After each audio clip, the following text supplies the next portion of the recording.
Good morning. Welcome to Siderio Sigani National High School. I'm Cliff Ivan Salcedo Galvez, your ICT teacher in Computer Systems Servicing NC2. Before we perform the PC disassembling, we should prepare the materials needed. What are they? The two types of screwdriver, the flat and the Phillips, followed by the anti-static wrist strap, the anti-static mat, the small and the big brush for cleaning. Before you perform disassembling, you need first open the system case of the system unit with the use of the Phillips screwdriver.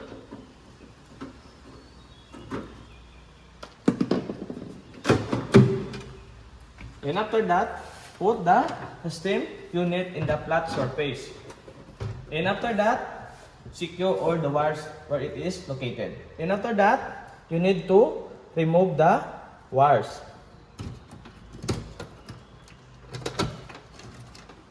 And followed by the CD-ROM.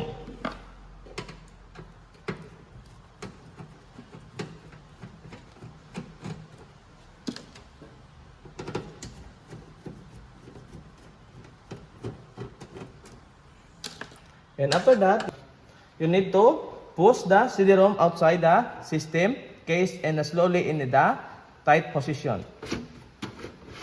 And put the CD-ROM at the top of the table in the flat surface. And after that, secure all the wires and remove it one by one with the use of your hands and the flat surface. And you need to remove the power supply with the use of the Phillips screwdriver.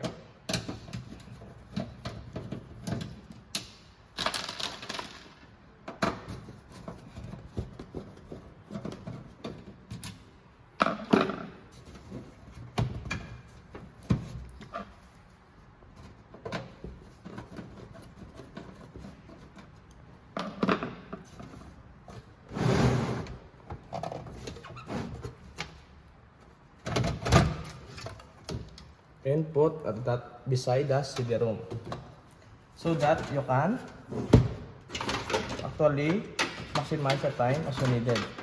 And followed by the SATA cable.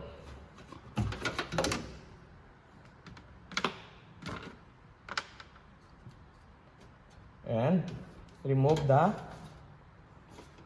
hard disk drive with the use of the Phillips screwdriver.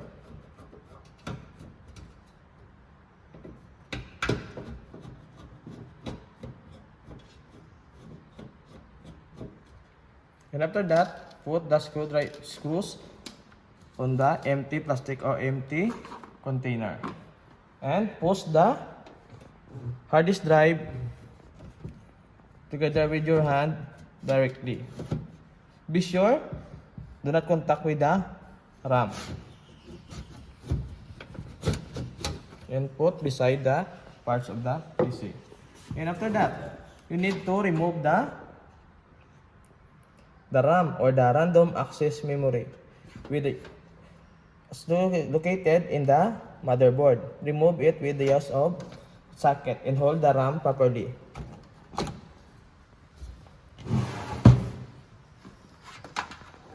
And put the rubber mat beside the SATA cable. You need to secure first the connection of the front panel, which is very important on the switch of the system unit. Remove it slowly but surely. And followed by the front USB connection. And remove the speaker terminal and put beside the random access memory or RAM.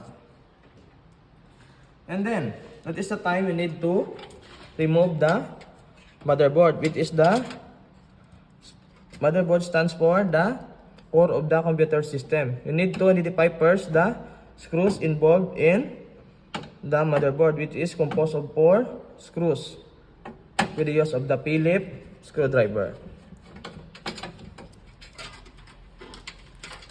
You need to use screwdriver with a magnet, followed by your hands.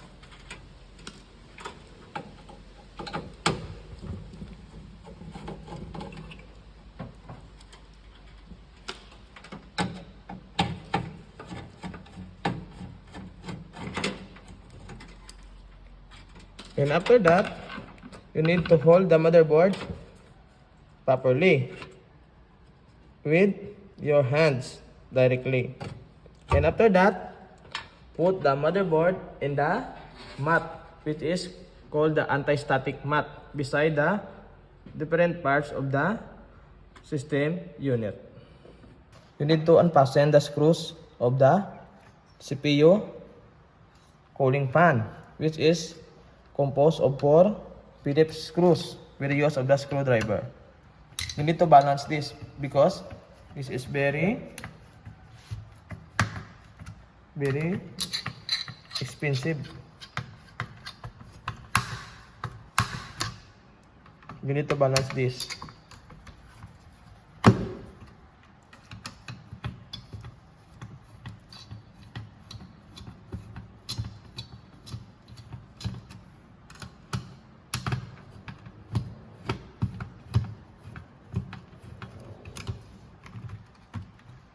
And after that, remove the CPU socket on the motherboard and put in the beside the mat or the flat surface.